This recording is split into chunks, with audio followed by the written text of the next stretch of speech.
16তম, এ মাঝে হাঁটা হাঁটা একবার ভুল হয়ে গেছিল 15তম, কিন্তু আমি এই কাজ সবাইকে নিয়ে আমার নসবনামা গুনলাম, গুনে গুনে গুনে গুনে দেখি যে আসলেই 16তম।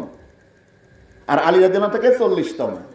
আলী রাদিয়াল্লাহু ইমাম হাসান, তার থেকে আস্তে আস্তে বড় পীর আব্দুল কাদের জিলানী রহমাতুল্লাহ আলাইহ, তার অষ্টম পুত্র সৈয়দ আব্দুল্লাহ আব্দুর রহমান মুলাক্কাবে হাসতাম গাউসে পাক আব্দুল কাদের জিলানী থেকে আস্তে আস্তে সৈয়দ ইসাম শাহ হাসানি, তার পুত্র হলো সৈয়দ উসমান, তার পুত্র হলো সৈয়দ উমার, তার পুত্র হলো কুতুবুল আলম শাহ কামাল রহমাতুল্লাহ আলাইহ, তার পুত্র হলো সৈয়দ হুর কামাল শাহ সাদি, তার পুত্র সৈয়দ শাহ সেকন্দার রহমাতুল্লাহ আলাইহ, শাহ সেকন্দার রহমাতুল্লাহ আলাইহর পুত্র হলো সৈয়দ গাদা রহমান আব্বাস রহমাতুল্লাহ আলাইহ, তেনার হলো আপনার 6 পুত্র, দ্বিতীয় পুত্র হলো সৈয়দ কুতুব মনোয়ার রহমাতুল্লাহ আলাইহ থেকে আমরা আসছি।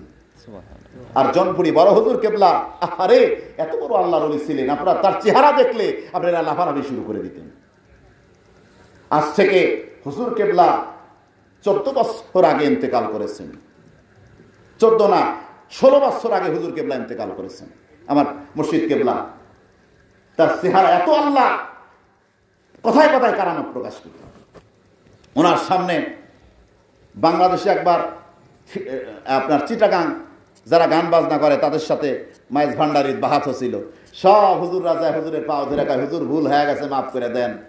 বলে আহমদুল্লাহ মাইজ ভান্ডারি ঠিক ছিল, তোমরা কেন গান করো? হুজুর হাতে হাত দিয়ে তওবা করেছিল। মাইজ ভান্ডারি তো হক সিলসিলা, কিন্তু গান বাজনা বা জায়েজ নাই। আহমদুল্লাহ মাইজ ভান্ডারি রহমতুল্লাহ তো গান বাজাই নাই, কথা বলেন ঠিক কিনা? এজন্য জনপুর ফুরফুরা যত হক সুন্নি দরবার আছে এদেরকে আমরা সমর্থন করি, যারা মিলাদ করে কিয়াম করে সমর্থন করি, কিন্তু গান বাজে মেসাল বেরাসাল এক জায়গায় বেরা লাফালাফি করে ইয়া নবী কইবে, আল্লাহ নবী কিয়ামতের ময়দানে তোমার বিরুদ্ধে মামলা দায়ের করবে, কারণ ইয়া নবী মিলাদ মাহফিল করবে, সেটা পবিত্র স্থান হতে হবে, আদব নিয়া ভদ্র নিয়া শরীফ তবিয়ত হয়ে সুন্নাত তরিকায় বসে আতর খুশবু লাগা কোরআনুল কারীম তেলাওয়াত করে হাদিস শরীফ পড়ে মিলাদ করবে, কিয়াম শরীফ করবে, আল্লাহ নবীকে দোয়া করবে, রাসূলের উপর সওয়াব পৌঁছে দেবে, সমস্ত ওলি আল্লাহ গাউস কুতুবদের সওয়াব পৌঁছে দেবে, তাদের রুহানি দোয়া করবে। দানা করে গান করবে, নাফানাফি করবে, কথা কি আমি বুঝা দিতে পারলাম?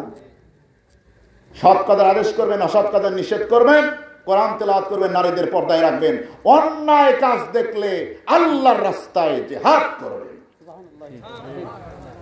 1981 সালে যখন আল্লাহ নবীর বিরুদ্ধে কুচ্ছারটনা করেছিল, আমার হুজুর কেবলা রহমাতুল্লাহ বাংলাদেশে এসে সর্বপ্রথম তলোয়ার হাতে নিয়ে তাদের বিরুদ্ধে রাস্তায় নেমেছিল। গোটা বাংলা 1981 সালে কেঁপেছিল। সহজ জিনিস না। চরমনাই সরসিনার মধ্যে 1980 সালে গন্ডগোল হয়েছিল, মসজিদে মারামারি রক্তারক্তি হয়েছিল। আমার মরহুম হুজুর কেবলা জনপুরি রহমাতুল্লাহ সভাপতি হয়ে সমাধা করে দিয়েছিলেন। যখন গেলেন চরমনাই বলতেছে আপনি আমাদের মুরব্বী, সরসিনা বলতেছেন আপনি আমাদের মুরব্বী। হুজুর বসে বলে মারামারি করা যাবে না।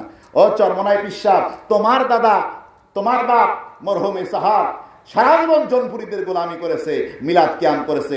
তোমার আব্বা জানের পীর উজানিরকারী ইব্রাহিম শাহ আমিরের শরীয়ত আব্দুর রাব জনপুরি রহমাতুল্লাহ আলাইহির বজ্রানৌকায় 11 বছর খাদেম ছিল।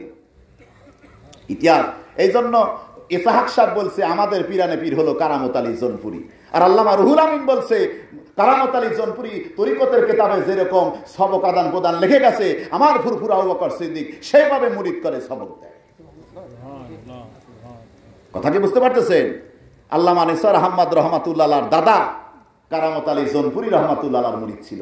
সুবহানাল্লাহ। আমরা সব এক গাছ। ফিতনা হিংসা করবেন না, যার মধ্যে হিংসা আছে সে পিন না। কথা বুঝতে পারছেন? হিংসা কেউ করবেন না। মনে রাখবেন আল্লাহর ওলিরা তো ওলি, রুহের জগতে আল্লাহর ওলিরা এক হয় যদি সে ওলি হয়।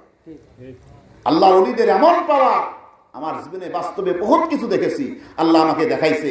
একেবারে দিব্যি মানবদন সব দেখেছে। ওগুলা বলতেছে না, চিলাহাটিতে যখন বয়ান জেকের করেছিলাম গোটা এলাকা ভূমিকম্পের মতো কাঁপছিল। চিলাহাটি ওই এলাকার আলেম ছোটখাটো না, ডক্টর কফিলউদ্দিন সালাহি, ডক্টর কফিলউদ্দিন এবং শাইখ নুরুল ইসলাম ফারুকী রহমাতুল্লাহ এরা যখন ছোট ছিলেন, আমার মুর্শিদ কেবলা ওই আপনার নীলফামারী পঞ্চগড় সফরে যায় এদের মাথায় হাত তুলে দোয়া করেছিলেন। ওনারা সর্ষি না পরে বিখ্যাত আলেম হয়েছিলেন এবং বাংলা ভারতের উজ্জ্বল নক্ষত্র ডক্টর সৈয়দ এনায়েতুল্লাহ আব্বাসী। আমি তার জন্য দোয়া করি, আমার হুজুর বলছেন আমার ভাতিজার জন্য দোয়া করি, আল্লাহ যেন তার দ্বারা এই জাতিকে এমন একটা পথ প্রদর্শন করে যে যার দ্বারা সারা দেশের মানুষ ইসলাম পায়, নাস্তিকদের বিরোধিতা করে, হকের পক্ষে থাকে। হুজুর কেবলার জন্য দোয়া করি, সমস্ত বাতিল আগ্রাসন থেকে আল্লাহ পাক তাকে রক্ষা করুন, আমাদের সমস্ত হক সুন্নি পীর মাশায়েখ মুসলমানদেরকে আল্লাহ রক্ষা করুন। তো এখানে একটা খানকা এবং মক্তব হবে, আপনারা তো খুশি?